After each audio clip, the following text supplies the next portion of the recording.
All right, welcome you guys. So this interview today, I'm so excited for. We'll be speaking with Clayton Weakley, and if you don't know him, he goes by Clayton Moves on Instagram.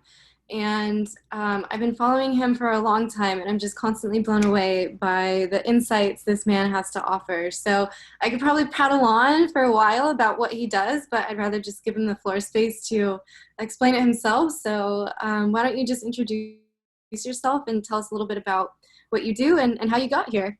Yeah, thanks, Missy. I'm stoked to be a part of this and, for us connecting because I'm a real big fan of your work too. So it's really cool. No, you. Yeah, so basically what I try and do when I work with people in person or online is just really have them have a better relationship with their body and a better understanding of how that each part of their body should be able to move. So a lot of what I teach is functional range conditioning, or if we're in a group setting or an online class, it's kin stretch, which is basically the group facilitation of functional range conditioning, for lack of a better word. I used to be a yoga teacher. For those who don't know what functional range conditioning is, can you just like Yeah. So it's what is dubbed as mobility training, and it was developed by this sports chiropractor from Canada. So he's real nice, but he's really funny. He developed this training to help just people be better people, and also it just kind of transitioned into athletes as well. So thinking of like pro athletes, college athletes, high school athletes, but more so just like, hey, I'm 35 years old and I want to do CrossFit and not like wreck my shit. It's like that's a lot of what this training is for. So it's really joint by joint mobility training. So it's figuring out if your shoulder can do shoulder things, if your elbow can do elbow things, if your knee can do knee things, hips for sure. Hips are a big issue for me when I got started in this training, and a lot of people that I work with. So basically you're trying to expand your range of motion in each joint, and try and close the gap between your passive range of motion and your active range of motion. So, I could best explain this, like, let's say, in the context of a pigeon pose, right? So let's say you're seated, right? And you're doing like a seated pigeon. Let's say, feet flat on the ground, butt on the ground, and then you go ahead and pull your leg and you're trying to touch the inside of your left calf, bring it towards your chest. You'll probably get a pretty good stretch, in the outside of your left hip.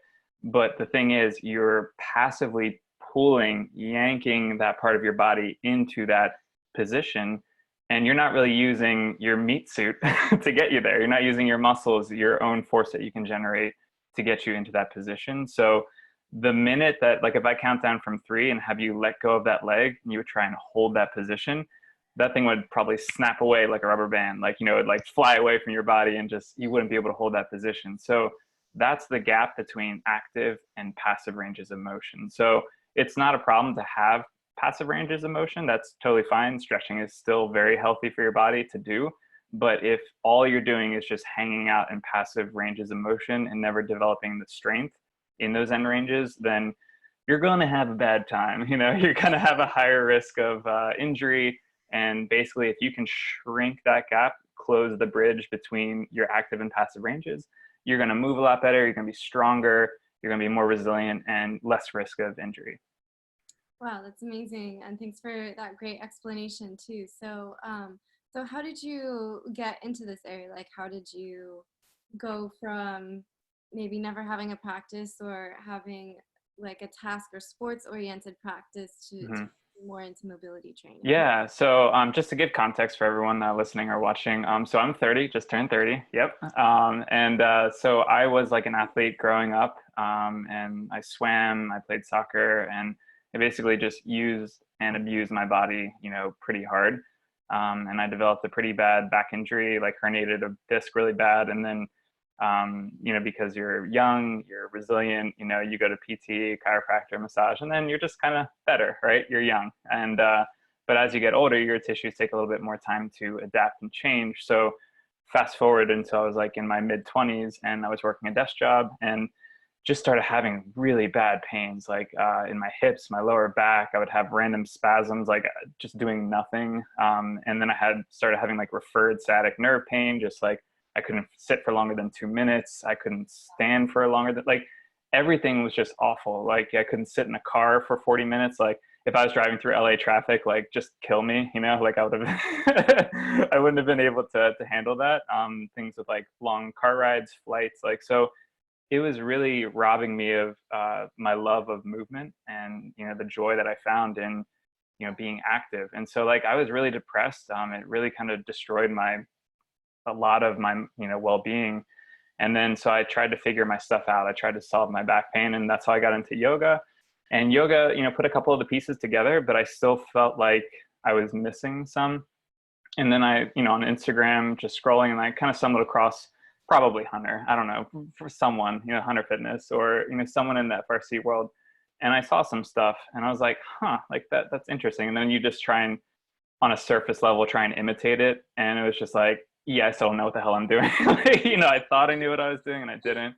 And then I was like, you know what? I'll just, you know, work with someone who's actually an FRC specialist. And I was in Pasadena actually for yoga tune-up training. And I met up with, his handle has changed, but Nick Cano. I sometimes say his name wrong, but it was like Grayson Movement or World Movement. He'll probably change it again. But so I met up with him, and he just really filled in a lot of the gaps of what functional range conditioning is all about.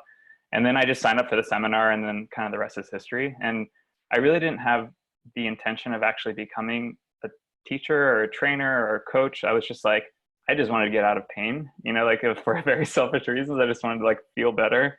And then once I started like having these aha moments and just like realizing like how shitty my hips were actually, and like my back was getting like, you know, you have in pain, you have like the victim and the culprit. So the victim was my back. So I thought the culprit was my back. You know, I have back pain, so I've got a back problem, right? But functional range conditioning like takes every one of your joints through a full range of motion, so you really know what's working and what's not working. And I realized that my hips were super janky and they weren't strong. They were passively flexible, but they were not strong. I couldn't do anything with them. So once I started like getting my hips to do hip things, like my back was just like, like, thanks, bro. Like, thanks for carrying your weight. Like, you know, and so it kind of at some point felt uh, like a crime for me to not share this information with people. I'm just like I'm in Pittsburgh and I'm like, no one knows about this stuff. Like no one knows, like we're slow to adopt everything. Like normally it's like, you know, New York, LA, and then like, you know, Florida. And then it kind of like slowly, you know, migrates towards us. But I it really just, appreciate you saying that because, you know, here in Los Angeles, of course, you know, everybody's like really up on their fitness and their image and stuff like that. But I mean, part of the intention of creating this course and doing this interview is to disseminate this information to people who aren't able to come in and see someone like yourself right. in person, right? So, so I really appreciate you saying that and putting that out there because it shows that even if you don't have these kinds of people or resources like immediately accessible in your vicinity, there's still an opportunity to learn here, and you don't necessarily need that to. Totally, totally. And like that's why like, you know, online offerings that you're creating and like that, like a lot of people are starting to create, like basically we're trying to provide you the tools to educate you on how to take care of your body. Like if I'm working with someone, like I don't want them to rely on me. Like I want them to learn this information, implement it, and then be self-reliant. Like, you know what I mean? Just be like, hey, I know how to like kind of solve things if things come up. Like, but if they need to come back to me for something specific, like, yeah, for sure. Like I'm happy to help them. But I want my students, my clients, like people I work with, people part of my, you know, stuff to really be as smart as they can be with this stuff as I am. You know what I mean? Because that's really empowering, you know, the person to, you know, move forward in the practice. And you Yeah. know, I know you wanted me to kind of talk a little bit more about CARS. So really, CARS is kind of like the foundation of FRC training, can stretch, you know, that whole FRS umbrella. A lot of acronyms, but basically it's essentially like brushing your teeth for your joints. So imagine if you didn't brush your back molars for like 2 years, right? Like your breath would be so bad, but you would also probably be riddled with like cavities in the back and issues, and you know that could impact a lot of things down the chain. But if you don't do that with your joints, like let's say you never internally rotate your hip, that's basically saying like, I'm not going to brush that part of my hip capsule. Ergo, you're going to have like crunchiness, like tightness. It's not going to feel good. It's not going to move well. And it's kind of like you don't use it, you lose it. So, and it's not to scare people because you can very quickly actually reclaim your functionality like in that space, but you have to actually spend time in that space. You actually have to communicate within that space. And one of the best ways to do that is just to reestablish that rotational capacity within that joint space. So it's not just like, oh, let me just stretch and then I'm good. It's more so, let's improve the motion where the motion happens, where the 2 points meet and all that connective tissue capsule stuff. Let's improve that, and then everything else really kind of comes into place. So So I th- have a follow-up question to that, and yeah. talk a little bit more too about, if somebody's never done a personalized practice before, or even like a practice in general, like, Mhm. do you, what, like, before somebody gets into the details of like what is a car and what is a car Mhm. therapy, like, why is it important to have a practice, and what role does personalization play within? Yeah. Yeah, it's really cool question. You ask good questions. You have to kind of define your why. Like my why is I want to rock climb. So I'm a rock climber and I've been addicted for like 4 years now. But I rock climb 4 days a week. I hike, I go on climbing trips. I want to travel a lot. So like I need my stuff to work so that I can climb, because climbing brings me so much joy. It manages my stress. It keeps me fit. It keeps me with my community, that like these people I really care about. They're almost like a family to me. So that's my why. So I train and have a mobility practice so that I can stay healthy and climb until I'm in my 70s. I don't want to be broken at 40. I know so many people that just like, do stuff to impress people, or like look flashy, or like push the grades, or look fancy on Instagram. But like, I'm in it for the long haul. Like, you only get one meat suit, and I said meat suit twice, 3 times. So, but that's the thing. Like people forget you only get this. Like, you're not leasing this body; it's just one go around. And I think it's important to define your why, and then that's going to make you a lot more kind of held accountable to that practice. Second step I could really offer for people is to have a carved out space designated solely for that practice. Like, absolutely nothing else in that is in that space. Like, yeah, your dog and your cat can, yeah, your dog and your cat can join you, maybe your turtle, but there's no like yeah. There's there's no like laundry thrown there. There's no books that are taking up space. There's nothing, because like, if you walk by that space and there's like a pile of laundry in that space, your brain doesn't see that as an opportunity to move. It sees it as a barrier, a hurdle, a burden. Like, oh man, I gotta pick that shit up before I like do the. And like, your brain is so good at just like waiting for like just one excuse to like not do something, whether it's like eat healthy, like move more, whatever, like substitute whatever you want. But it's just looking for one excuse to not do something. And once that excuse is there and your brain identifies it, it's like, see, like, yeah, I can't do that. Let's go do something else. So Like, my take the friction out of it by having a readily accessible designated space for them. Totally. So like my space, like my home studio, it's this huge mat. It used to just be one little yoga mat, but now it's like this huge mat because I spent like a couple $100 on it, and I was like, yep, I'm gonna do this. But it's always available. There's never clutter there. There's never a book. There's never like, and it's just always ready for me to just like take my bag off and then just get on the floor and move. So that is like the top recommendation I can give you is, clear space, always have it open. It doesn't have to be big. It can just be a small corner. It could be right next to your bed. It could be wherever, but just a space that's always 100% ready to go. And also just define your why. So those are the two big things. Amazing. And those are like one of the first steps in the course too, which is like create the sacred space. And so once you have that, then you can start doing this practice there too. So um, for people who might not have like a whole floor space in their house, do you have any recommendations of like little tips and hacks that you found work well for your students? Because like some of my clients, for example, have young children in the house. And the toys are just like, kind of like. They have dogs or cat, like pets or animals. Like home is not a quiet place for them, or they might have roommates, or their living situation precludes them from being able to like carve out that space. So for those who are looking for something else to do, or like a workaround, do you have any options that you found work well for your students?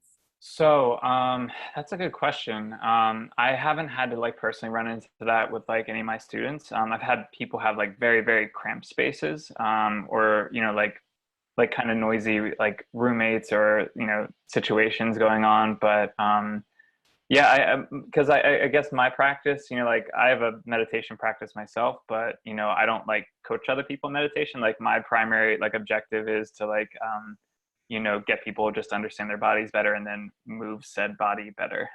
But yeah, that's an interesting question. I would explore outdoor space, or a space that is kind of like a third party neutral thing. I used to practice yoga like when I worked in the office. There were like countless spare offices like for absolutely nothing, like just empty office space. And that may be kind of rare depending on where you're at. But in the big building in downtown Pittsburgh where we were at, it was just like empty space. So I would just go in there and just do my practice, for like, and it wasn't a long practice. It was a very like abridged practice, but the door was closed. It was quiet. It was private. So I would, kind of rack your brain and explore third party options, like whether that's at work, whether that's outside, whether that's in like a public space.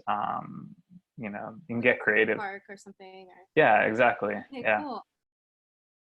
So once you find your space and they're like, okay, I'm ready to do my practice now. So what do I do, right? And Mhm. so that's where this aspect of personalization starts to come into play too. And I think this will weave back into what you're starting to talk about with cars and stuff too. So how does somebody go about personalizing their practice to them? Like, how do you know what to practice? Mhm. Say that you've made that structure in your schedule. You're like, all right, I have my space, and I know that whatever 2 days or 3 days a week, I'm going to do 20 to 30 minutes, for example. Mhm. Yeah, yeah. Like, how do you use that time? Because a lot of times people have conflicting priorities where it's like, my low back hurts, and I also have kind of this neck thing, and then I know I need to meditate, and then somebody else told me to do breathing, but I kind of Totally. yoga pose, right? So like, how do you organize all of Yeah, how do you navigate that? And yeah, that's a good question. And that's the one thing I really love about cars is that you very quickly know like which joints aren't working well. You're like, all right, like my left shoulder is kind of shit. My right hip feels awful. My right ankle doesn't do anything. So it's like you have these areas that that aren't working well. And I would kind of like subcategorize like not working well, painful, crunchy, it cracks and pops a lot, it doesn't feel well, it's stiff, it's just, it's not moving well, or a lack of range of motion, that you should be in. So those are the kind of like umbrella of like not functioning well or moving well. And then you just kind of have to prioritize based on what you're trying to do. So for me, like I need healthy hips for climbing and hiking and for most things. But let's say someone is, well, maybe with this group that they're trying to start a training, but let's say like someone is, practicing handstands, right? And they want to get better at handstands. Like if their right ankle is kind of messed up and their left knee is kind of messed up, but their wrists are super, like they're like here for their wrists, like in their active range of motion, like fix those wrists. Like like that's the task literally at hand. And you need to be able to, if you're going to train handstands 3 days a week, you need healthy wrists. That's like priority number one. So for sure you would regress that a lot. But yeah, you kind of have to like identify which areas aren't working well and then prioritize them with like your level of importance based on maybe like how much of a red flag is this, like how bad is it impacting your quality of life throughout the day. So if your back is hurting you nonstop, but your left knee just kind of feels a little wonky from time to time, but it kind of feels better sometimes and you don't know why, but sometimes it feels a little off.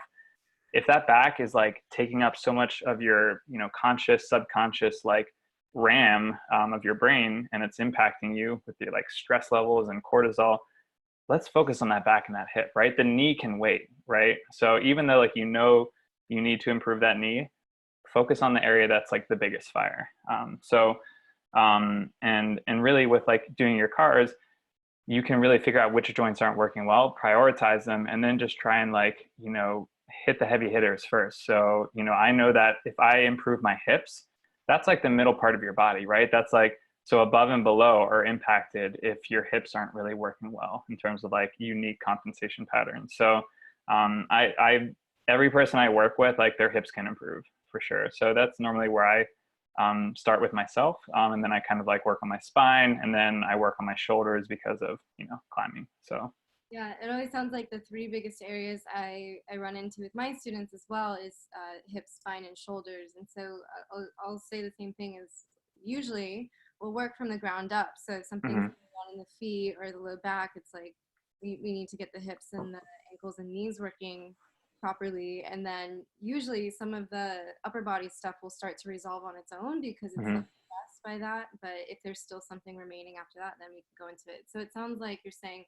just to summarize, like start with your why, find a space, do this self-assessment through like a holistic cars routine, like move Hmm. on, see what's not working, and then prioritize the thing that is either giving you the most pain or the most trouble or having the greatest area of limitation, and then just continue to work that until it gets better, or unless another priority becomes more imminent, like something else starts to flare up. That was a fucking amazing. Sorry if I swore. I know I've been swearing, but I dropped the F bomb. But that was a great summary. Yeah, Write me the check now. No. yeah. That was really good. Yeah, it's spot on. Okay, cool. So I think that's a really great like step-by-step structure that somebody can follow through and implement themselves too. So so going from there, so I've done my cars routine. I know what my priority is. What if I don't want to do it? Like, what if I'm just really like, what if I don't care? You know what I Mm. mean? Not in the sense of I don't care about myself and my body, or I don't have the motivation to do those things, but how do you stay consistent when there's so many other things going on in your life? Like, we're talking for the average person, right? So Right. they might not be mobility nerds like Right. us. Yeah. So that's a really interesting question, and it's gonna have to come down to the individual. So like in my other line of work, I'm actually a health coach for like an insurance company, and so like I help people quit smoking, manage stress, lose weight, nutrition, all that stuff. And I think of it in the context of like someone who wants to quit smoking, like their spouse or their partner could want them to quit so badly, but if that person's like, like I kind of want to quit, like kind of, like you kind of want to quit smoking, like you're not going to quit, like you're not going to quit. So like if you just kind of want your hip to be better, it's not going to get better because you just kind of want it. Like it's, and it's sad to say, but like it's normally the people that are like for me, like I love climbing so much. So if like climbing was taken away from me, I would be like super bummed, right? Or if someone's in chronic pain, like they're like, I'm just like over this. Like I need to like the end starts now, kind of thing. And so like I don't want people to have to wait until like they get to that point, that they lose the capacity to do something they love, or they're just like in so much pain. But if they know they want it and they know it's important, but it's not one of those like dire like end of the spectrum kind of thing, then I think you just really need to write it down, and write it down somewhere where you can see it. So even if it's not like such a intense reason as over here, even if it's still a very important reason, you need to write that down, and you need to be able to see it. So like if you have your practice space, write it down and like make it look nice too. Like don't just chicken scratch it. Like like take a nice piece of paper, like, take a notebook, put it on a whiteboard, like, and write it, take your time, nice handwriting, make it like aesthetically pleasing. So when you look at it, you're like, yeah, like that is something that like, that is important to me. Something to see. So it's like you externalize it and make it tangible, and you make it like beautiful and appealing in some way. Like, this is not just something you have to do because you should, because you're broken. Totally. Something that we get to do because we're choosing to make positive changes in our life, and that's going to take conscious effort. Totally. And this is probably something you're going to touch on a lot in your program, but like, make sure the space is inviting too. Like if you're going in and like the lighting's just like, you got like fluorescent bulbs in your house for some reason. I don't know why, like it's like an office lighting, and you've got the space, but right on the other side of the space, you've got like socks and just like, just clutter, like right on the edges of your mat. Like that doesn't look too inviting. You know what I mean? So like Yeah. the space can be small, but like the space should still be like you want to go there. You know what I mean? So it's clean, it's accessible. You have like maybe an electronic candle like on a Buddha, like I have, or you have like, a nice mat, or like a picture of like, your loved ones like in Yosemite Valley, or like whatever it is, like, you just it's a space that you want to go to, and it feels warm, it feels inviting. Because if it feels like this cold thing, like if the room's cold and the lighting's bad and like it's just cluttery, like you're not going to want to like get on the ground there. It's not going to feel as inviting. So I think that's an important. External is really a reflection of the internal for you, like in terms of many aspects, like organization, in terms of orderliness, in terms Totally. Got to Marie Kondo that shit, like inside and out, you know? of inside and out. Yeah, for sure. So it's like, it sounds like one of your biggest recommendations is just to start with the smallest, like, viable product. Like, even if Mhm. you don't have a dedicated space, try to make do the best that you can and make that experience as appealing to you as possible. Totally. A lot of the work in starting a practice is not about like, what exercise do I do, what hip rotation do I need. It's like, how It's can just doing it. Yeah. I get myself to do this? It's the actual habit of it. And I feel like that was so much of what a lot of my students were missing, because it, I have an infinite library of exercises that I could just give to somebody, but if they don't actually do them and they don't understand how to integrate those into their life, then it's a useless tool, right? Totally. And a couple other things I wanted to kind of go on. I just had it with scheduling it and stuff, like, make this like in health coaching we talk about making it a SMART goal. So SMART is an acronym for specific, measurable, appropriate, realistic, and within the time frame. So if you're like, oh, I'll practice my my body practice or my mobility practice, I'll practice this week. Super vague, like super vague. Like, how can you like know whether or not like you did that or didn't do that? So it's not like there's just too much wiggle room for you to kind of say like, oh, like I won't do it. So let's refine it. So someone says, oh, what, I'll do my mobility practice 3 days a week, for 30 minutes, right? That's more specific, right? But like still pretty darn vague. Like there's so much like wiggle room for your brain to like cast that off. Like, so 3 days a week, it's Tuesday, I still have this many days. Like I can fit those 3 days in still. Even by Wednesday, like you're like, yeah, I can, even though I haven't done it yet, like I still have time, right? And then comes Sunday and you're like, I didn't do anything, right? So if you can say, you know, Monday, Wednesday, Friday, after I pick up Timmy from soccer and drop off, Susie at dance, and then I come home for that window, like that's when I do that, So like if you can make it as specific as possible, include as much detail, say when, say where, say with whom, say what space, like when, like all these things, you're going to very quickly know that that's actually happening. It's almost like scheduling a dentist appointment. It's like me saying like, oh yeah, like I'll go to the dentist this month. I'm not, like, when I say it like that, but if I'm like, I have to be at the dentist over my lunch hour on Tuesday, like it's going to happen because it's way more concrete. And then if you fall short of your goal, like that's fine, like, cause we're all human. Like, don't beat yourself up, but just say like, why didn't I do that? Like, what got in the way? Like, so not much as like, what's wrong with me, but it's just like, what constraints, whether behavioral, environmental, or whatever, time got in the way of me doing that practice. Right. Or any of those things. Exactly. So just like, don't throw out like your whole goal setting without like, like taking a time to like 4 minutes to say like, oh, why didn't I do that? What got in the way? And then you can say, oh, well, it's clearly because like, I thought I had a window here, but it was just so back to back and unrealistic that like, let me find a different time window. So it's like, don't throw your goals out, but just amend them and change them. It can be a very dynamic, fluid thing. So it sounds like you're really recommending, like, you really have to make this work for you. And I've gone through this in my own practice too. Like, even I've gone through so many different fluctuations and Mm-hmm. waves, and what comes up for me even sometimes, and I've been doing this for years, is that if my practice doesn't look like this person's, or if I don't train like 3-4 hours a day, then I'm not real, or I'm not doing it in integrity or something like that. Mm-hmm. When some of, what I would tell my students, like sometimes my students work like 60 hours a week, and they have family at home, and they honestly don't have the time, right? And so it sounds like there's always some kind of sacrifice that needs to be made, or some kind of things that need to be wiggled around in order to make space for Mm-hmm.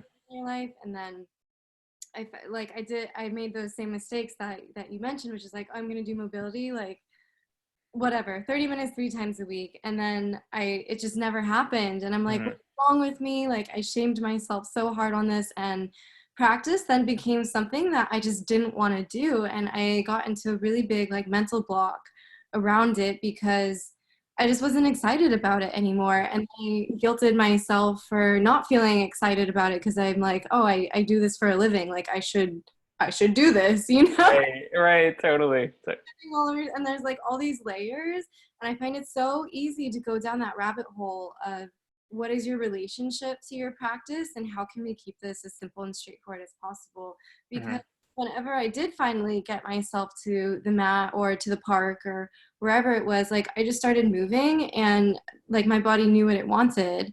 I Hmm. think that's an awareness that develops over time, but Totally. part was just to get there in the first place. And once I was there, I was like, oh my God, I wish I had 3 hours to do this. You know, I'm like, I don't know why I don't do more of this. But like convincing myself to do that 15 minutes was so hard. So I think sometimes we need to manage expectations and like be okay with the smaller goal and like really like if it's just a half an hour, if it's just 10 minutes, then that's okay because it's better than 0 minutes because Totally. so much that had to go into getting to those 10 minutes. Definitely. And I remember what I was going to say earlier. So when you talk about like staying like consistent with the practice and like especially when you're starting out, it's gonna be feeling those feels. That's what's going to keep you in long term. So in the world of like psychology or it's intrinsic and extrinsic motivation, right? So we need to set aside that extrinsic motivation, that external to ourselves, our mind, our body, to get us to do something and like to start off, and it's going to feel like a chore, it's going to feel like a task, like, oh, I gotta schedule this, oh my gosh. But then like once you start actually doing the work, yeah, and like feeling the feels, like you're gonna feel that good stuff, feel like you're gonna have the serotonin, the dopamine, you're gonna feel better, you're gonna move better, your mind's gonna be more clear.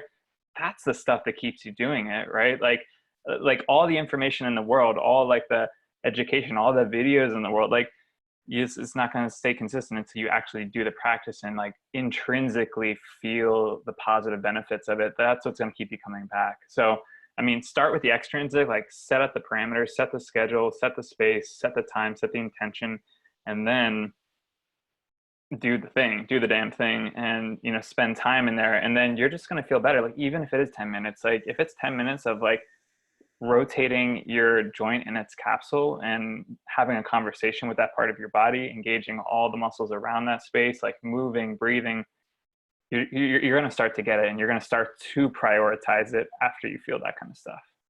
Amazing. So I wanted to ask a follow-up, like a corollary question, Yeah. some of the work that you do with health coaching. So a lot of my students struggle with anxiety and depression. And so on some days, like just getting out of bed is a huge task, or if somebody's Mhm. in a really anxious state, then there's a lot of perhaps like self-judgment or self-doubt or a very critical inner voice on many areas in their life, and this can easily come out into their practice. So for somebody Totally. who is perhaps struggling with one or multiple of those kinds of symptoms, how would you, or what advice would you have for them to stay Yeah.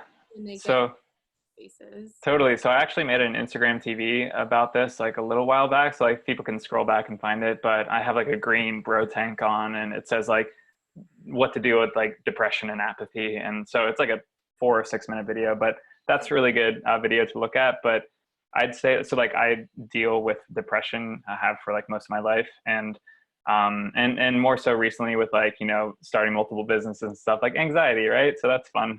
But if I feel that kind of coming on, like you can kind of feel it, and like I just kind of say, okay, like I'm in it, and I call a spade, right? Like I think that's one of the biggest things is just saying like I'm feeling depressed, I'm feeling down, like because like 2 days could go by and you're just like not acknowledging in that, you're not just like saying what it is, and it's just like, and then you're like, oh well, I'm not being productive, or I'm not. It's just like I'm depressed, man. Like that's and that's okay. Like that's what I'm feeling right now. So calling a spade is like the first step, and then you're gonna just feel better, like just doing that, like not like so better, but you'll just kind of feel like justified in Validating your your own experience. totally. And then the next thing is to just take some kind of action that day. Like, I mean, the sooner the better, but like it doesn't have to be like you got your checklist and then you crush your to-do list, because that's not going to be plausible. But like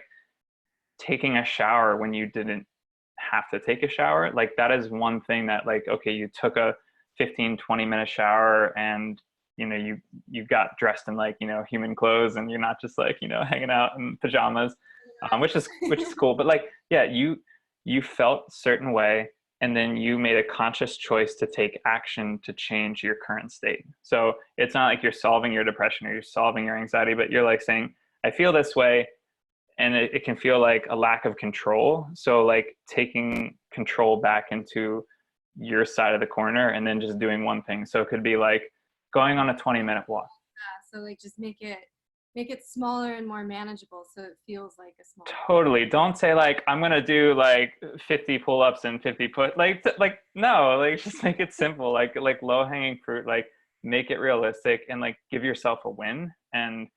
And then that, like, even if you just do that one thing, like, you could be like laying in bed all day when you had a to-do list like a mile long. But like if you got up and showered and like let's say your partner comes home and they're like, oh, like, hey, how was your day? I was like, oh, I kind of felt down, depressed, but like, I'm up now, so that's one example of a win.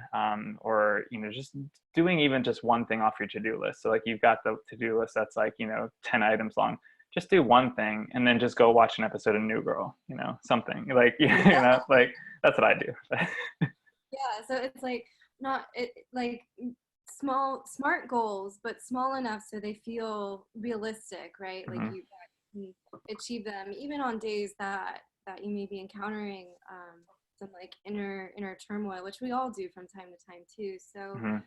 my follow-up question to that would be, okay, so I've done my practice for a while. I have my space. I'm doing my cars routine. Mm-hmm. Trying to work into some things. Some days are better, some days are worse, but generally finding some progress.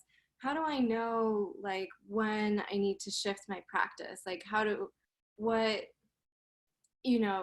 how do I know that something needs a change and it's not just me or a reaction that I'm having to my practice or like a mood change from the day to day, but it's actually like a bigger shift that needs to occur? So do you have an example of like what someone might be feeling? Um, yeah, for example, like say somebody's been doing their cars or like working on hip stuff, like Mm-hmm. so they did their cars and their first thing was, okay, I need to work on my hip stuff. So they work on their hip stuff for a little bit and it starts to get better and then they're like, okay, so now what? Mm-hmm. Yeah, good question. So at that point, they're starting to feel better, they're starting to move better, they have a practice. I think it's time to outsource the guidance of an expert or someone else and like have like almost like structured, things to do, right? So like, I have like an online kin stretch or like find a local kin stretch or find a yoga teacher who, really like meshes with the way that you want to practice. There's a lot of really, really smart yoga teachers out there that are combining and, the mobility practice with yoga practice. And also like, it's just like a really cool space where you can really find someone who just like speaks the way that you want to, communicate with. And so there's a teacher out there for everyone, whether it's online or in person. And so at that point, you've got the space, you've got the practice, you know what you need to do. But like now it's like, okay, now I'm taking kin stretch classes with this person. Now I'm taking this person's like weekly yoga class. Now I'm taking like, so that's how you can really expand that and like integrate it and like take it to the next level, because there is like so far that you can get on your own, and then you need like, okay, like I've maxed out like what I need to know. I need either more education, more information, or just like guidance. So that could be in the form of a class, a program, that would be like kind of the next level. Because if you just max out like with all the information that you have and then it's time to like have someone else take you a little bit further and keep it interesting, keep it engaging. And yeah. That's awesome. So just to wrap up here, is there any like last final tips that you would like to leave? Yeah. My brain remembered another one. So one of the best things is if your muscles are feeling tight, normally that tight feeling, like we just want it to feel better. And there are a lot of ways you can have that feel better. You could rub it, you could foam roll it, you could, stretch it. There's a lot of things you can do, but it can be very quickly that feeling can come back, like, and almost astonishingly how quickly you're like, oh, like my hip flexors are tight. Let me stand up and stretch my hip flexors, stretch. Okay, I'm stretching my hip flexors. And then you sit down and you stand back up and you're like, oh, they're still just as tight, right? Like that's just like a very small abridged example, but um, a lot of times when a muscle is feeling tight, it actually just wants to be strengthened. It wants to be engaged. So, a muscle has one job, is to contract, right? So if it's robbed of that job, its ability to contract, and like contract in a way of like, okay, let's actually, strengthen this area as opposed to just always stretching it, then it actually most times will start to feel a whole heck of a lot better and actually just start to release a little bit. So another example is, let's say you're feeling some like neck, trap, shoulder stuff here. One of the best ways you can do this is kind of like an isometric ramp, a progressive muscle relaxation, whatever you'd like to call it. But just, start at 0 and start to squeeze those shoulders up to your ears. And then once they're up there, then start to squeeze that from 0 to 100%, and then slowly ramp it back down. Or you could let it go altogether. And again, you'll find some pretty good relief from there just by doing that. So if you're feeling kind of like tight, achy, stiff in a certain area, just spend time exploring that part of your body and ramping up an isometric contraction, and you'll start to feel a lot better. So that's just like a kind of like a quick fix, but it's nice to have throughout the day. Yeah, that's a great little tool that everybody can put in their back Put pocket. in the tool belt. Yep. Okay, great too. And so if somebody wanted to get a hold of you or get in contact with you, ask you any questions, what's the best way they can do that? You can always slide into my DMs, but yeah, it's just right in there. It's at clayton.moves on Instagram, and then you can also email. It's clayton.movement@gmail.com. So either one, I'll get back to you. And always feel free to like say hi on Instagram. I'm always like gonna answer your questions and engage with you and have a conversation. So you can always get a hold of me there. And then my website is linked through all that stuff. It's just clayton.moves.com, and you can find like all my online programs and stuff there. But yeah, always happy to help.